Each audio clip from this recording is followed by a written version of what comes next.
بسم اللہ الرحمن الرحیم۔ السلام علیکم۔ اسلامک نالج ہب میں خوش آمدید۔ جیسا کہ آپ اسکرین پر دیکھ سکتے ہیں، ہمارا آج کا موضوع ہے سورہ الضحیٰ آپ کی زندگی کو کیسے بدل سکتی ہے۔ ہم میں سے بہت سے لوگ سورہ الضحیٰ کو دل سے جانتے ہیں اور انہوں نے اس کا مفہوم بھی کئی بار پڑھا ہے، جو کافی سیدھا لگتا ہے۔ ہم میں سے کتنے ہیں جنہوں نے حقیقت میں اس کے نزول کے پس منظر میں اس سورت کے اسباق اور اثرات کو حاصل کیا ہے جو ہماری زندگیوں میں ہیں۔ یہ سورت نبی اکرم صلی اللہ علیہ وآلہ وسلم پر ایسے وقت نازل ہوئی جب 6 ماہ سے آپ پر کوئی وحی نہیں آئی تھی، حتیٰ کہ خواب کی صورت میں بھی نہیں۔ رسول اللہ صلی اللہ علیہ وآلہ وسلم بہت پریشان دماغی حالت میں تھے، منفی اور افسردہ محسوس کرتے تھے اور یقین رکھتے تھے کہ اللہ آپ سے ناراض ہیں، انہیں بھول گیا ہے اور اب آپ کو نبی نہیں بنانا چاہتے۔ کیا ہماری زندگی میں بھی ایسے ہی جذبات نہیں ہیں؟ جس وقت ہمارا ایمان کم ہوتا ہے، ہماری خشوع صلات میں ڈگمگا جاتی ہے اور ہم اللہ سے اپنے تعلق میں کمی محسوس کرتے ہیں، ہمیں ایسا لگتا ہے کہ ہماری دعاؤں کا جواب نہیں دیا جا رہا، ہماری نماز کا ہمارے دلوں پر مثبت پازیٹیو اثر نہیں ہو رہا، اور سب سے برا احساس یہ ہے کہ ہم خوفناک انسان ہیں کہ اللہ ہم سے محبت نہیں کرتا یا ہماری پرواہ نہیں کرتا ہے۔ مزید سورہ الضحیٰ نبی صلی اللہ علیہ وسلم کو ان منفی احساسات سے نجات دلانے اور انہیں امید، مثبتیت اور یقین دلانے کے لیے نازل ہوئی تھی کہ اللہ ان کے ساتھ ہیں چاہے کچھ بھی ہو۔ اس سے ہم بھی سکون، امید اور اللہ پر ایمان کی تجدید حاصل کر سکتے ہیں۔ جب ہم افسردگی، اداسی اور نا امیدی کی ایسی ہی حالتوں سے گزرتے ہیں تو یہ سورہ کیا کہتی ہے؟ بسم اللہ الرحمن الرحیم۔ والضحى صبح کی چمک سے جب آپ افسردہ ہوتے ہیں تو آپ کو یہ پہلی چیز سننے کی ضرورت ہے۔ اٹھو، سورج کی روشنی کو دیکھو، زندگی میں سب کچھ تباہی اور اداسی نہیں ہے، آپ کو صرف تلاش کرنا ہوگا۔ واللیل اذا سجا۔ یہ آیت فوراً اندھیرے کی بات کیوں کر رہی ہے؟ ہمارے لیے ایک یاد دہانی کے طور پر کہ رات کا مقصد ہمیں سکون اور آرام دینا ہے۔ عام طور پر جب ہم افسردہ ہوتے ہیں تو ہم رات کو جاگنے اور سارا دن سوتے رہنے سے نیند کے بہت خراب انداز میں پڑ جاتے ہیں۔ اس طرح ہماری ذہنی حالت خراب ہو جاتی ہے۔ یہ آیت ہمیں یاد دلاتی ہے کہ رات کو اپنی پریشانی کو کم کرنے کے لیے سکون کے طور پر استعمال کریں۔ ما ودعك ربك وما قلى۔ یہ اللہ کی طرف سے ایک بہت ہی طاقتور آیت ہے جو ہمیں بتاتی ہے کہ وہ ہم سے نفرت نہیں کرتا اور ہمیں بھولا نہیں ہے۔ افسردہ شخص کو یاد دلاتا ہے کہ وہ ہمیشہ، یعنی اللہ ہمیشہ اس کے ساتھ ہے۔ وَلَلْآخِرَةُ خَيْرٌ لَكَ مِنَ الْأُولَى۔ کئی بار جب ہم افسردہ ہوتے ہیں تو ہم سوچتے ہیں کیا میری ساری زندگی یہی گزرے گی؟ کیا یہ کبھی بہتر نہیں ہوگا؟ یہ آیات ان سوالات کے کامل جواب کے طور پر کام کرتی ہے، جو ہمیں یاد دلاتی ہے کہ اس دنیا کی زندگی عارضی ہے اور یہ کہ آخرت یقیناً ہمارے لیے اس دنیا سے کہیں بہتر، زیادہ مستقل جگہ ہے۔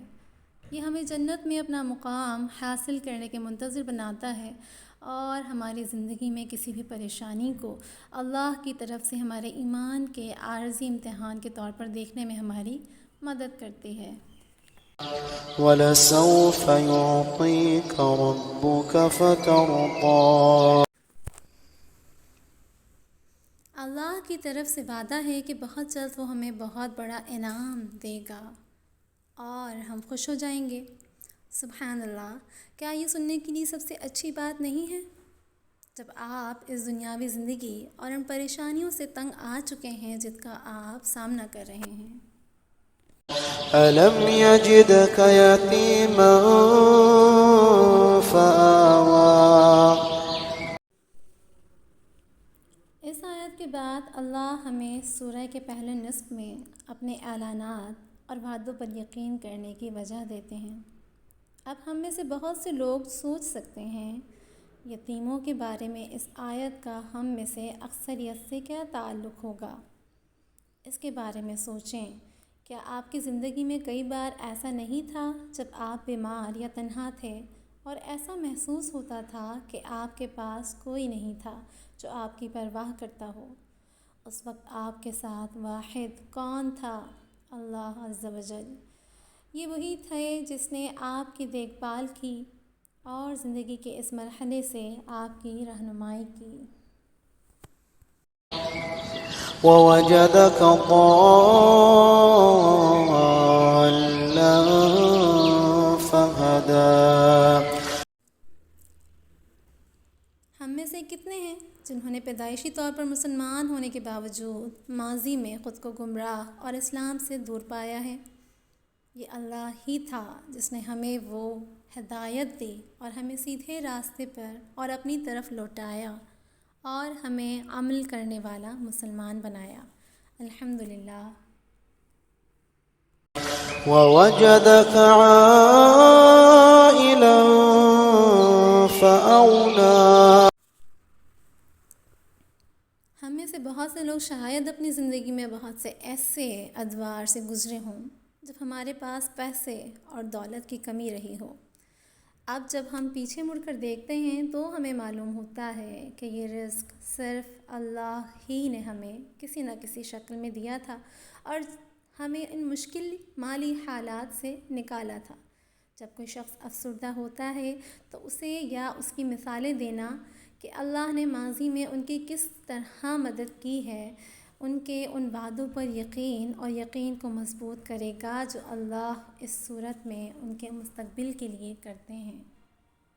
فَأَمَّا الْيَتِيمَ فَلَا تَقْهَرْ۔ یہ آیت ڈپریشن کا حتمی تریاق ہے۔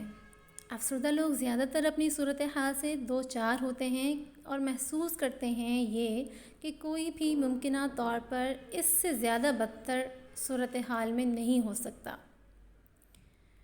یہ آیت ہمیں ان لوگوں کو دیکھنے کی یاد دلاتی ہے جو خود سے بھی بدتر حالات میں ہیں۔ جب ہم نا امید اور افسردہ محسوس کر رہے ہوں تو ان کی طرف دیکھو، یتیموں کو دیکھو جن کا کوئی کنبہ یا پیار نہیں ہے اور ان کی دیکھ بھال کرنے والا کوئی نہیں ہے۔ سبحان اللہ، ہمارے پاس تو ہمارے خاندان، والدین ہیں جو ہم سے پیار کرتے ہیں، ہمارے سروں پر چھت اور دسترخوان پر کھانا ہے، اور ہم اب بھی سوچتے ہیں کہ ہم بری حالت میں ہیں۔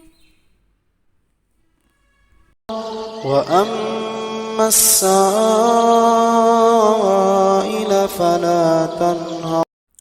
ایک بار پھر ہمیں ان بہت سی مادی نعمتوں کی یاد دلانے کے لیے ہمارے پاس ایک مثال بھکاری کی ہے۔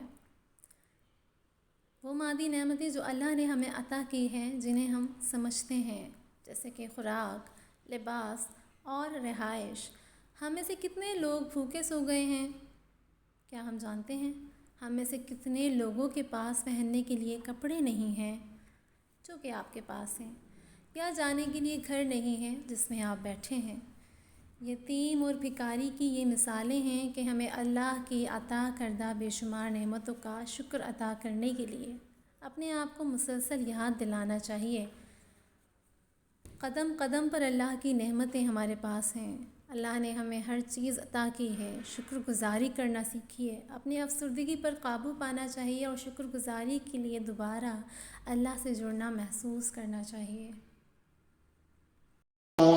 وَأَمَّا بِنِعْمَةِ رَبِّكَ فَحَدِّثْ۔ فحدث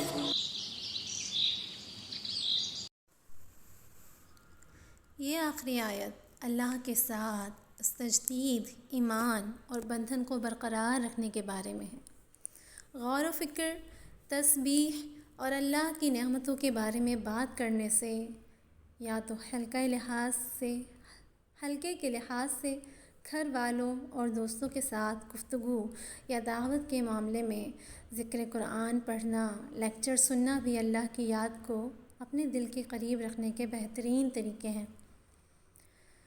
اس لیے اگلی بار جب آپ اپنے ایمان کی سطح اور اللہ کے ساتھ اپنے تعلق سے منقطع، مایوس یا افسردگی محسوس کریں تو سورہ الضحیٰ پڑھیں اور اس کے معنی پر غور کریں۔